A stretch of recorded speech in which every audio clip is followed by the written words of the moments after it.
So, eto na nga ang katotohanan, guys.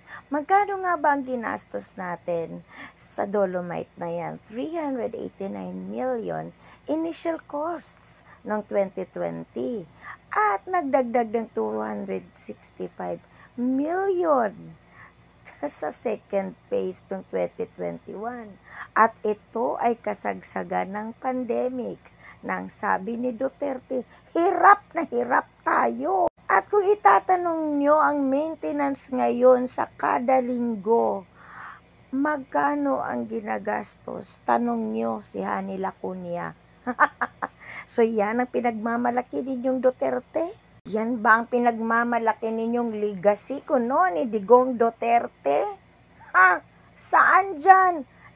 Yun! Araw-araw nyong puntahan mga didilis at liguan para naman mapakinabangan. Pero, ayun na nga lang, ang Dolomite daw contains high amount of heavy metals such as aluminum, lead, and mercury, which would contribute to the pollution and acidity of Manila Bay.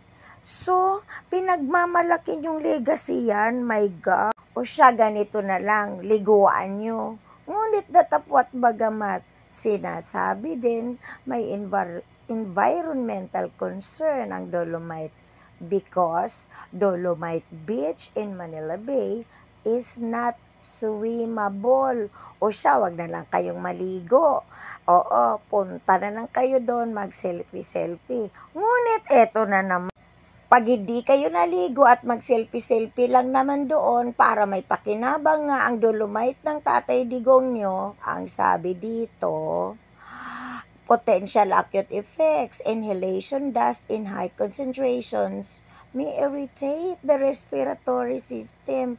O paano yan? Hindi maliguan, tagilid din pag nag-picture-picture lang. So anong gamit ng Dolomite Beach na ginastusan ng Duterte ninyo?